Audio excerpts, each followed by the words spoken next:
एक बार फिर स्वागत है आप लोगों का इंडियन इकोनॉमिक डेवलपमेंट क्लासेस में। चैप्टर हमारा चल रहा है फोर्थ, जिसमें इस सेशन में हम लोग स्टार्ट करने जा रहे हैं questions. Question number 1, why have economist stressed the need for expanding educational opportunities in India. हमारे देश के अर्थशास्त्री इस बात पर जोर क्यों देते हैं कि देश के लिए एजुकेशन अपॉर्चुनिटीज ज़रूरी क्यों हैं और उन्हें हमें क्यों एक्सपेंड करना चाहिए। Economists have stressed the need for expanding educational opportunities as it accelerates the development process of the nation. अर्थशास्त्री इस बात पर इसीलिए जोर देते हैं कि देश में एजुकेशनल अपॉर्चुनिटीज़ हमें एक्सपेंड करनी चाहिए क्योंकि इससे आर्थिक विकास में तेज़ी आती है। एक देश का विकास अगर हमें तेज़ करना है, देश को तेज़ी से आगे बढ़ाना है, तो वहाँ पर एजुकेशनल अपॉर्चुनिटीज़ को एक्सपेंड करना ज़रूरी है। Question number 2, what are the 2 major sources of human capital in a country. Major sources तो बहुत सारी हैं, लेकिन मेजर सोर्सेज जो हैं वो हैं एक एजुकेशन और दूसरा हेल्थ। अगर हम चाहते हैं हमारे देश में एजुकेशन ह्यूमन कैपिटल का विकास तेजी से हो, अर्थात ह्यूमन कैपिटल फॉर्मेशन हो, तो ह्यूमन कैपिटल की 2 मेन सोर्सेज हैं एजुकेशन एंड हेल्थ। हमें पैसा इन्वेस्ट करना चाहिए एजुकेशन में भी और हेल्थ में भी। Question number 3, enumerate the different sources of human capital formation. Investment in education, on the job training, health, migration and information are the sources of human capital formation. इस topic को detail में पढ़ने के लिए आप first video को starting से देखिएगा, यही टॉपिक आपको डिटेल में मिल जाएगा। फिलहाल यहां पर ये आंसर दिया गया है 1 मार्क के अकॉर्डिंग।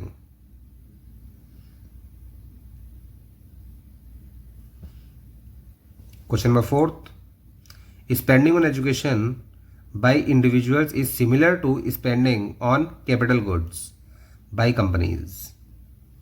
Explain how. जिस प्रकार से कंपनीज असेट्स पर पैसा खर्च करती हैं, capital goods means assets, same उसी प्रकार से एक इंसान भी अपनी एजुकेशन पर पैसा खर्च करता है। यही बात हमें एक्सप्लेन करनी है। कंपनीज कैपिटल गुड्स पर पैसा खर्च करती हैं क्योंकि वो उनके लिए इन्वेस्टमेंट है, और एक इंसान भी एजुकेशन पर पैसा खर्च करता है क्योंकि वो भी उसके लिए इन्वेस्टमेंट है। दैट मीन्स हम लोग अच्छे रिटर्न्स प्राप्त करने के लिए इन्वेस्टमेंट करते हैं, चाहे कंपनी हो और चाहे लाइफ हो। Companies spend on capital goods with the objective of increasing future profits, यानी कि आने वाले समय में हमें रिटर्न्स ज़्यादा मिलने चाहिए, इसलिए कंपनीज के द्वारा पैसा इन्वेस्ट किया जाता है असेट्स पर, यानी कि कैपिटल गुड्स पर, over a period of time, यानी कि लगातार आने वाले समय में हमें लगातार अच्छे प्रॉफिट्स मिलने चाहिए, इसलिए कंपनीज पैसा इन्वेस्ट करती हैं कैपिटल गुड्स में। लाइक वाइज इसी प्रकार से individuals invest in education with the objective of increasing their future income. अगर हम चाहते हैं हमारी फ्यूचर इनकम बढ़े तो लगातार एजुकेशन प्राप्त करता रहना चाहिए और उसके ऊपर हमें पैसा इन्वेस्ट भी करना चाहिए, यानी कि पढ़ाई में पैसा खर्च करने से कभी भी पीछे नहीं हटना चाहिए, क्योंकि वो एक्सपेंस नहीं है, वो इन्वेस्टमेंट है। Point number 5, enumerate the various forms of health expenditures. Point number 1, preventive medicine पर पैसा खर्च किया जा सकता है, जिसे कहा जाता है वैक्सीनेशन, ताकि बचपन में ही वो इंजेक्शन हमें लग जाएं और फिर वो बीमारी हमें हो ही ना। That means preventive medicine. Point number 2, curative medicine, बीमारी होने के बाद जब उसे सही कराने के लिए हम लोग पैसा खर्च करते हैं, तब वो कहलाता है curative medicine. Medical intervention during illness.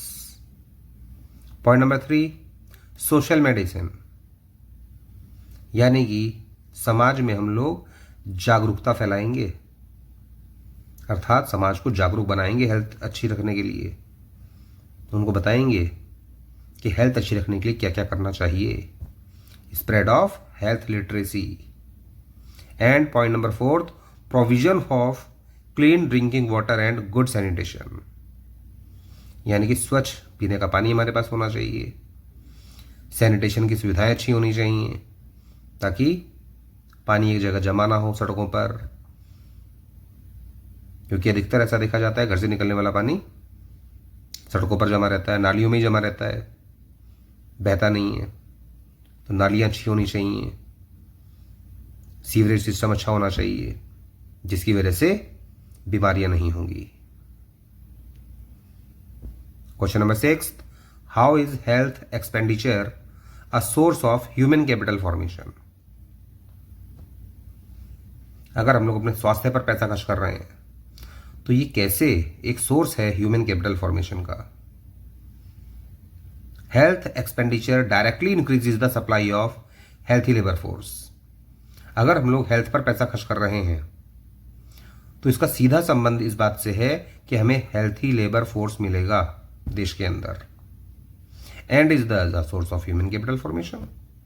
इसीलिए अगर देश में सरकार पैसा खर्च कर रही है हेल्थ पर लोगों की, जैसे कि अभी ऊपर पढ़ा था हमने क्वेश्चन नंबर 5 में, कि प्रिवेंटिव मेडिसिन पर सरकार पैसा खर्च कर रही है, क्यूरेटिव मेडिसिन पर पैसा खर्च कर रही है, सोशल मेडिसिन पर पैसा खर्च कर रही है समाज में जागरूकता फैलाने के लिए, या समाज को अवेलेबल कराया जा रहा है क्लीन ड्रिंकिंग वाटर, तो इससे देश में ह्यूमन कैपिटल फॉर्मेशन अच्छा होगा, क्योंकि इससे सीधा सीधा लेबर की सप्लाई बढ़ जाएगी। Next question number 7, how India an expenditure regarding on the job training a source of human capital formation. किस प्रकार से इंडिया में एक्सपेंडिचर किया जाता है ऑन द जॉब ट्रेनिंग पर, क्योंकि ये भी एक सोर्स है ह्यूमन कैपिटल फॉर्मेशन का।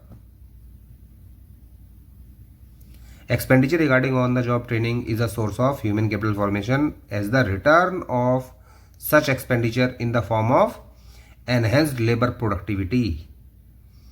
क्योंकि अगर हम लोग ऑन द जॉब ट्रेनिंग पर पैसा खर्च करते हैं तो इससे लेबर की प्रोडक्टिविटी बढ़ती है। अगर हम लोग हेल्थ पर पैसा खर्च करेंगे तो उससे लेबर सप्लाई बढ़ेगी, लेकिन अगर ऑन द जॉब ट्रेनिंग पर पैसा खर्च करेंगे तो इससे लेबर की प्रोडक्टिविटी बढ़ेगी, और प्रोडक्टिविटी जितनी बढ़ेगी वो ज़्यादा होगी उस कॉस्ट से जो कि पैसा आपने खर्च किया है।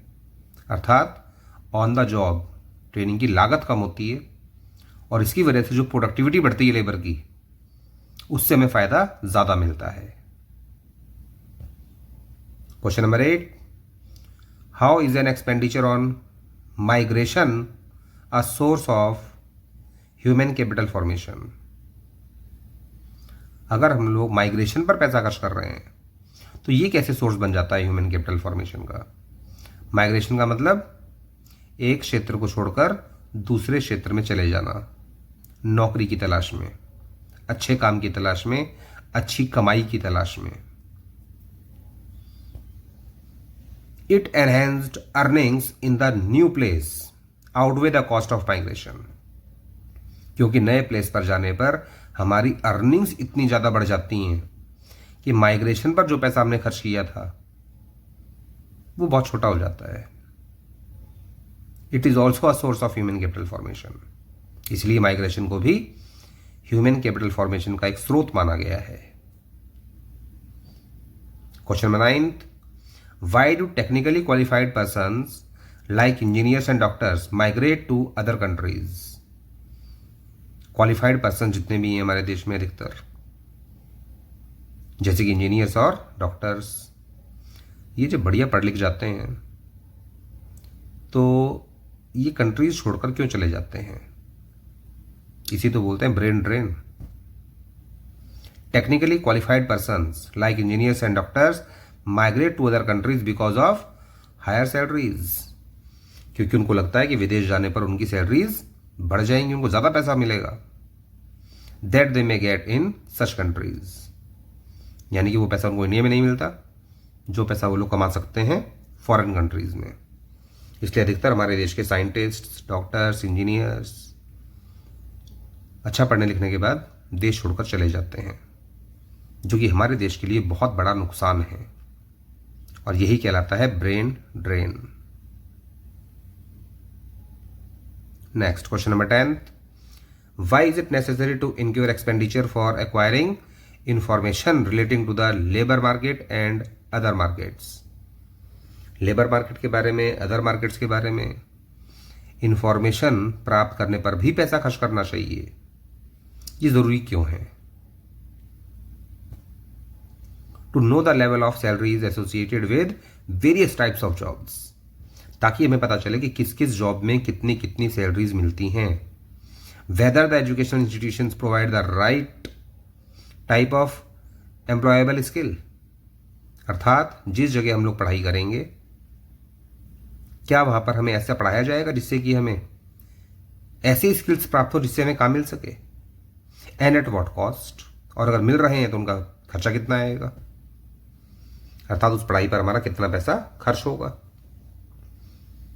इन सब इंफॉर्मेशंस को प्राप्त करने के लिए हमें इंफॉर्मेशंस पर भी पैसा खर्च करना पड़ता है। अब चाहे वो पैसा आप अखबारों पर खर्च करो या एम्प्लॉयमेंट न्यूज़पेपर्स पर पैसा खर्च करो या फिर इंटरनेट पर पैसा खर्च करो, इंफॉर्मेशन से लेने के लिए आपको पैसा खर्च करना होगा, तभी आपको ये पता चलेगा कि देश में कौन कौन से एजुकेशनल इंस्टीट्यूट्स ऐसे हैं जो हमें एम्प्लॉयबल स्किल्स दे रहे हैं, यानी कि ऐसे स्किल्स जिससे कि हमें तुरंत नौकरी मिल जाएगी और उन पर कितना पैसा हमारा खर्च होगा। This information is necessary to make decisions regarding investments in human capital as well as for efficient utilisation of the acquired human capital stock, अर्थात यहां पर हमें डिसीजन लेना होगा कि हम लोग कहां पर कितना पैसा इन्वेस्ट करें, क्योंकि अगर मुझे मान लीजिए 2 जगह कोर्सेज मिल रहे हैं कोई, तो मुझे पहले उनके बारे में इंफॉर्मेशन निकालनी पड़ेगी पूरी, और ये देखना पड़ेगा कि उन दोनों कोर्सेज में से कौन सा कोर्स ऐसा है जो कि मुझे ज़्यादा एफिशिएंट बनाएगा, जिससे कि ह्यूमन कैपिटल का स्टॉक देश में बढ़े, क्योंकि मेरी इनकम बढ़ेगी, मेरे स्किल्स बढ़ेंगे, तभी तो देश का स्टॉक बढ़ेगा ह्यूमन कैपिटल का। इसलिए लोगों को पैसा खर्च करना पड़ता है, अर्थात इन्वेस्ट करना पड़ता है इंफॉर्मेशन पर। Number 11, who contribute more to national capital. National capital में ज्यादा योगदान किसका है? A worker in a factory और software professional, and why? A software professional, अर्थात जो व्यक्ति सॉफ्टवेयर बनाता है कंप्यूटर्स पर। आजकल जो एप्लीकेशंस वगैरह यूज करते हैं हम लोग, वो सब सॉफ्टवेयर ही तो हैं। तो सॉफ्टवेयर प्रोफेशनल जो है वो देश की कैपिटल को ज़्यादा अच्छे तरीके से बढ़ा सकता है, उसमें अपना ज़्यादा योगदान दे सकता है, because the labour skill of an education person is more than of an uneducated person. क्योंकि एक ऐसा व्यक्ति जिसने एजुकेशन प्राप्त की है उसके स्किल्स ज़्यादा अच्छे होते हैं हमेशा उस व्यक्ति के कंपैरिजन में जो कि अनएजुकेटेड है। और अगर यहाँ पर हम लोग बात कर रहे हैं एक वर्कर की और एक सॉफ्टवेयर प्रोफेशनल की, तो जाहिर सी बात है कि वर्कर उतना शिक्षित नहीं होगा जितना कि सॉफ्टवेयर प्रोफेशनल शिक्षित होगा, and that the software professional generates more income than the labour. और यही कारण है कि प्रोफेशनल ज़्यादा पैसा कमाएगा, एक लेबर के कंपैरिजन में सॉफ्टवेयर प्रोफेशनल को ज़्यादा इनकम मिलेगी। इसीलिए हम लोग कह सकते हैं कि देश की नेशनल कैपिटल में एक सॉफ्टवेयर प्रोफेशनल ज़्यादा योगदान दे सकता है एक वर्कर के कंपैरिजन में। नेक्स्ट,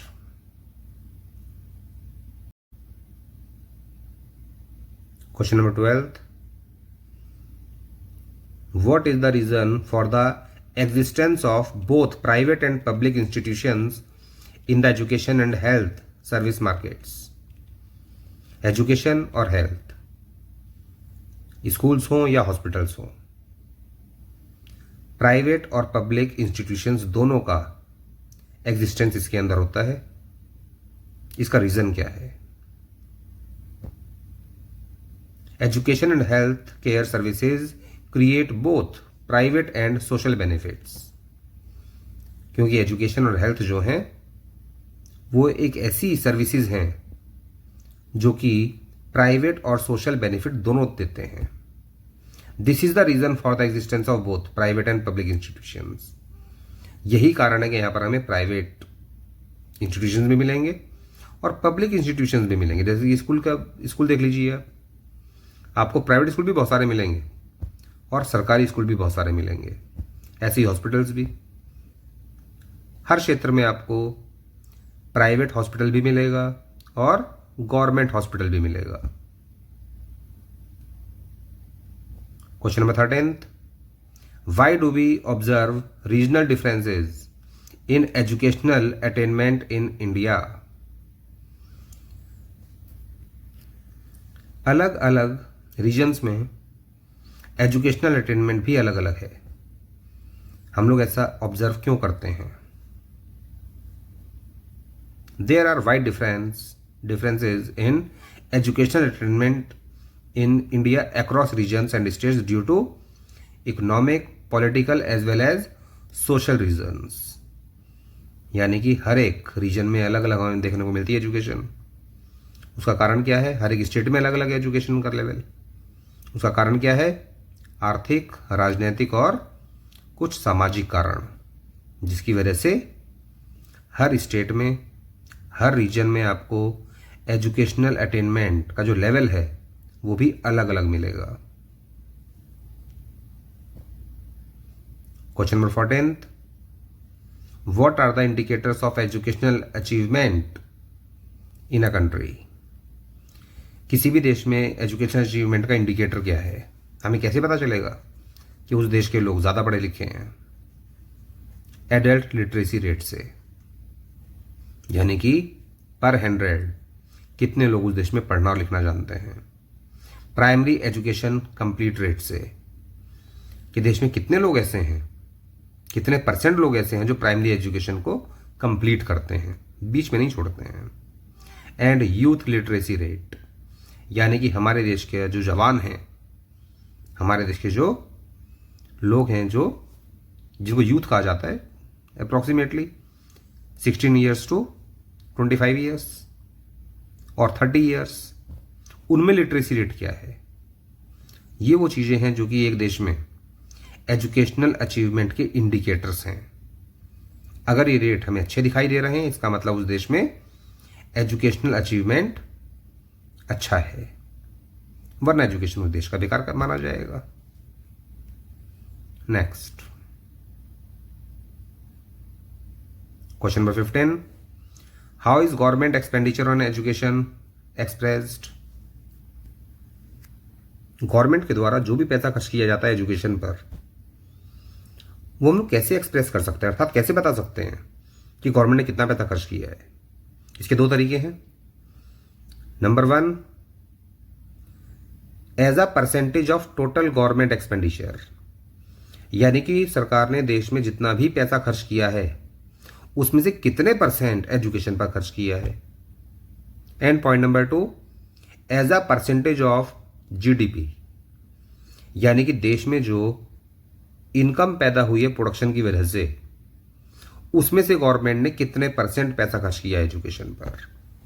तो ये दो तरीके हैं जिससे हम लोग एजुकेशन पर गवर्नमेंट के द्वारा किए गए खर्च को मेजर कर सकते हैं या उसे एक्सप्रेस कर सकते हैं। Question number 16, why did the government of India enact the right of education act, right to education act in 2009? सरकार ने एक एक्ट बनाया था, एक अधिनियम 2009 में। क्यों बनाया था? In 2009, the government of India enacted the Right of Education Act to make free education a fundamental right of all children in the age group of 16 to 14 years.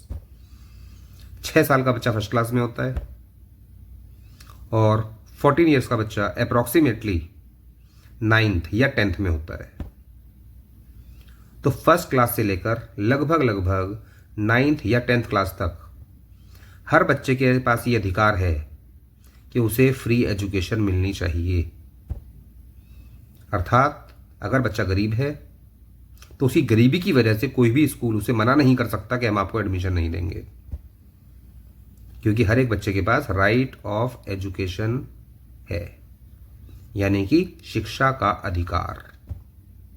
और अगर प्राइवेट स्कूल उसको वो अधिकार नहीं दे रहा है, मान लीजिए नहीं दे रहा एडमिशन क्योंकि उसके पास सीट ही नहीं है, तो गवर्नमेंट को ये काम करना पड़ेगा फिर।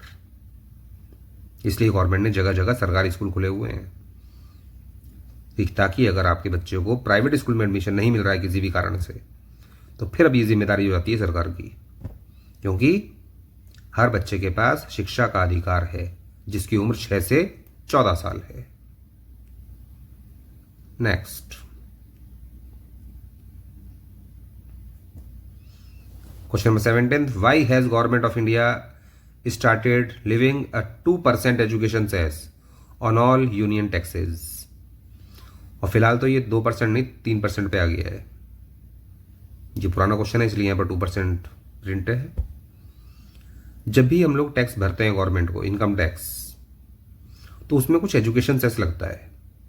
जैसे कि फॉर एग्जांपल अगर मान लीजिए मेरे ऊपर टैक्स का जो वैल्यू आई है वो है 10,000 रुपीज़, अर्थात मेरी इनकम इतनी है कि उस पर मुझे 10,000 रुपये टैक्स सरकार को देना पड़ेगा।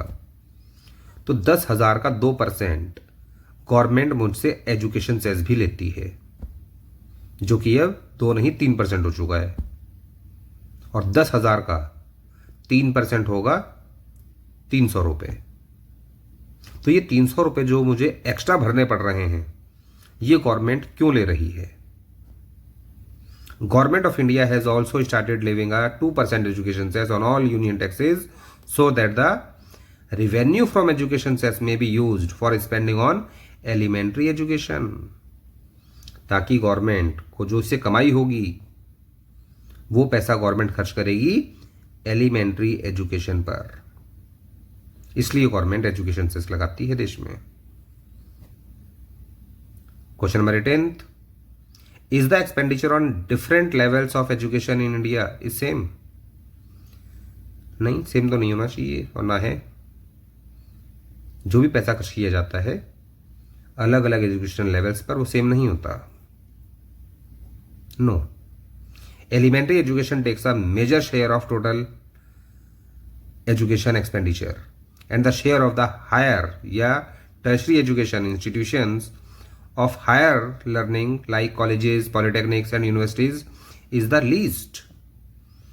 यानी कि स्कूलिंग के दौरान ज्यादा पैसा खर्च करना पड़ता है। 12th क्लास पास करने के बाद जब आप कॉलेज में जाएंगे या किसी भी पॉलिटेक्निक इंस्टीट्यूट में जाएंगे या किसी यूनिवर्सिटी में जाएंगे, वहां पर उतना पैसा खर्च नहीं होता है।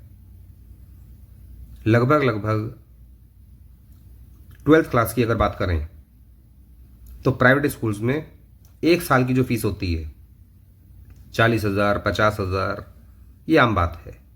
बाकी तो 1 लाख भी हो सकती है, 4 लाख भी हो सकती है। लेकिन कॉलेज लेवल पर ये सब फीसेस खत्म हो जाती हैं बहुत कम, 5,000, 7,000, 10,000, 20,000 में मालूम पड़ता है पूरा का पूरा कोर्स हो जाता है। तो यहां पर उल्टा है अगर देखा जाए तो, यानी कि स्टार्टिंग में निचले स्तर पर ज्यादा पैसा खर्च करना पड़ता है, लेकिन हायर लेवल कोर्स जब किए जाते हैं तो वहां पर कम पैसा खर्च होता है। स्कूल में ज्यादा पैसा खर्च होगा पढ़ाई पर, लेकिन कॉलेज में जाने के बाद कम पैसा खर्च होगा। तो हम लोग कह सकते हैं कि डिफरेंट लेवल्स ऑफ एजुकेशन के लेवल पर एक्सपेंडिचर डिफरेंट होता है, वो सेम नहीं होता। Next question number 19, what percentage of GDP was recommended by the Education Commission 1964 to 66 to be spent on education and why? Education commission जिसकी स्थापना हुई थी 1964-66 में, उसमें गवर्नमेंट के द्वारा कुछ डिसाइड किया गया था कि हम लोग जीडीपी का कितना % खर्च करेंगे एजुकेशन पर। तो ये जो रिकमेंडेशन था ये क्यों दिया गया था और उसका परसेंटेज क्या था? The education commission 1964 to 66 had recommended that at least 6% of GDP be spent on education so as to make a noticeable rate of growth in educational achievements। यानी एजुकेशन कमीशन ने ये रिकमेंड किया था कि GDP का, gross domestic product का 6% हर साल खर्च किया जाएगा एजुकेशन पर, ताकि एजुकेशनल अचीवमेंट में हम लोग ग्रोथ कर सकें। Question number 20, discuss the need for promoting womens education in India. औरतों की पढ़ाई को प्रमोट किया जा रहा है, उसकी जरूरत क्यों है देश में? The need to promote education for women in India is eminent for various reasons. यानी औरतों की एजुकेशन को हमें बढ़ावा देना चाहिए, इसकी ज़रूरत है देश में। इसके बहुत सारे कारण हैं। पहला कारण, point number 1, improving economic independence, ताकि औरतें यानी फीमेल्स हमारे देश में आर्थिक रूप से किसी पर निर्भर ना रहें। And social status of women to save them from exploitation. और सामाजिक स्तर औरतों का बढ़ेगा इससे, पढ़ाई लिखाई करने से, जिससे कि फिर उनका शोषण नहीं होगा। Point number 2, women education makes a favourable impact on fertility rate and health care of women and children. यानी कि अगर औरतें देश में पढ़ी लिखी होंगी तो इससे हमें फर्टिलिटी रेट में फेवरेबल चीज़ें दिखाई देंगी। एक पढ़ी लिखी औरत उतने ज़्यादा बच्चे पैदा नहीं करती है जितनी कि एक अनपढ़ औरत करती है। यही कहलाता है फेवरेबल इम्पैक्ट दिखाई देगा हमें उनके फर्टिलिटी रेट में। And health care of women and children, अर्थात एक पढ़ी लिखी औरत अपनी सेहत का ज़्यादा ध्यान रखती है, खाने पीने का ज़्यादा ध्यान रखती है और अपने बच्चों का भी ज़्यादा ध्यान रखती है, जिसकी वजह से औरतों की हेल्थ भी हमें अच्छी दिखाई देगी। Next, question 21, education is considered to be an important input for the development of a nation. How? Output प्राप्त करने के लिए हमेशा इनपुट्स पर पैसा खर्च किया जाता है, यानी कि जब तक इनपुट नहीं होगा तब तक आउटपुट नहीं होगा। तो एजुकेशन जो है वो एक इंपॉर्टेंट इनपुट क्यों है किसी भी देश के डेवलपमेंट के लिए? या फिर ये क्वेश्चन इस प्रकार से भी आ सकता है, examine the role of education in the economic development of a nation. कुल मिलाकर दोनों क्वेश्चंस का हमें एक ही आंसर देना है कि एजुकेशन जो है उसकी एक बहुत बड़ी भूमिका है देश के आर्थिक विकास में। या फिर ये क्वेश्चन ऐसे भी आ सकता है, explain how investment in education stimulates economic growth. कि अगर हम लोग पैसा इन्वेस्ट कर रहे हैं एजुकेशन में तो इससे आर्थिक विकास होता है, हमें इस बात को एक्सप्लेन करना है। Role of education in the economic development of a nation. Point number 1, investment in education is considered as one of the main sources of human capital. Sources तो बहुत सारी हैं ह्यूमन कैपिटल की, लेकिन अगर हम लोग पैसा खर्च कर रहे हैं एजुकेशन पर तो इसे मेन सोर्स माना गया है। और यही कारण है आप देख रहे हैं कि बाकी जितने भी सोर्सेज हमने पढ़े थे उन्हें इतना डिटेल में नहीं पढ़ना इस चैप्टर के अंदर जितना कि एजुकेशन को पढ़ना है, क्योंकि एजुकेशन में जो पैसा इन्वेस्ट किया जाता है वो मेन सोर्स है ह्यूमन कैपिटल का। Individuals invest in education with the objective of increasing their future incomes.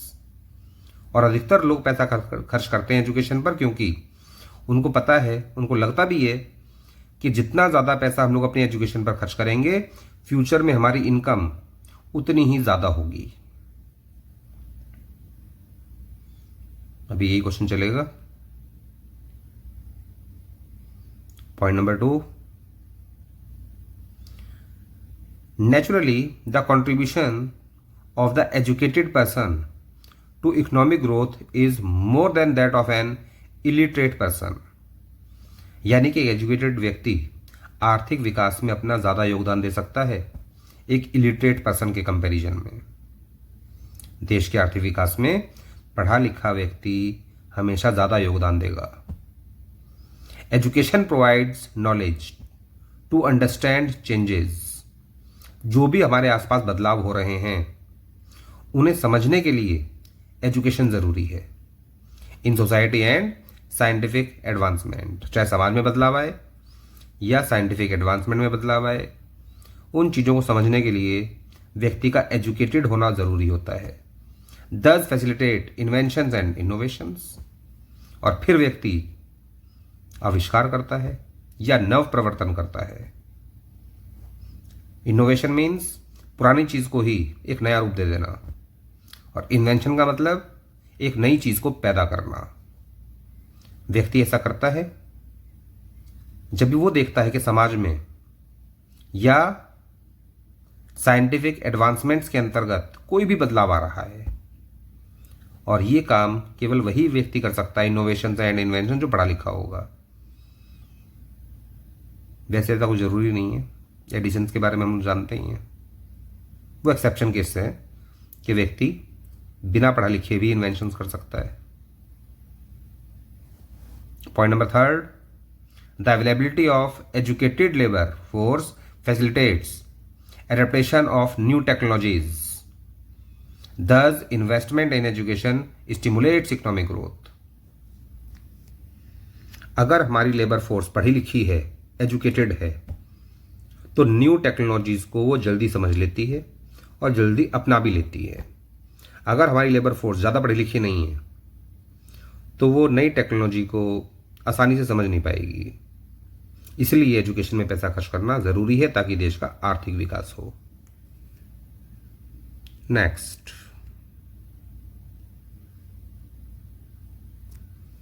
What factors contribute to human capital formation. या फिर ये क्वेश्चन ऐसे भी आ सकता है, explain the different sources of human capital.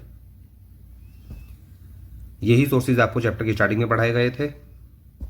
Sources of human capital, या कह सकते हैं factors contributing to human capital formation. Point number 1, investment in education, जिसके बारे में आपको खूब एक्सप्लेन किया जा चुका है पहले भी। Spending on education increases future income of the individuals and hence is a source of human capital formation. अगर हम लोग पैसा इन्वेस्ट करते हैं, अर्थात पैसा खर्च करते हैं एजुकेशन पर, तो इससे फ्यूचर की इनकम बढ़ती है हमेशा। इसीलिए ये एक सोर्स है ह्यूमन कैपिटल फॉर्मेशन का। Point number 2, expenditure on health. ध्यान रखिएगा, एजुकेशन और हेल्थ ये दोनों सबसे ज्यादा इंपॉर्टेंट है। वैसे तो और भी बहुत सारे सोर्सेज हैं, लेकिन मेन सोर्सेज माने गए हैं education and health. Health expenditures such as preventive medicine पर पैसा खर्च करना, जिसे कहा जाता है वैक्सीनेशन, जो बचपन में ही बच्चों को लगा दिए जाते हैं। क्यूरेटिव मेडिसिन पर पैसा खर्च करना, अर्थात बीमार होने के बाद बीमारी को सही करने के लिए, जिसे बोलते हैं medical intervention during illness. Social medicine, यानी कि हेल्थ लिटरेसी को स्प्रेड करना, दैट मीन्स लोगों को जागरूक बनाना, समाज में लोगों को बताना, जैसे कि हाथ धोकर खाना खाना चाहिए हमेशा, या कोरोना के टाइम पे आपने सुना होगा कि बार बार हाथ धोइए, हाथों पर सैनिटाइजर लगाइए। कि क्या था? ये था स्प्रेड ऑफ हेल्थ लिटरेसी, कि अगर हम लोग इस प्रकार के काम करेंगे तो उससे हमें बीमारी नहीं लगेगी, और इस पर सरकार ने भी बहुत पैसा खर्च किया है। And provision of clean drinking water, और साफ पीने के पानी लोगों तक अवेलेबल कराना। and good sanitation directly increases the supply of healthy labor force।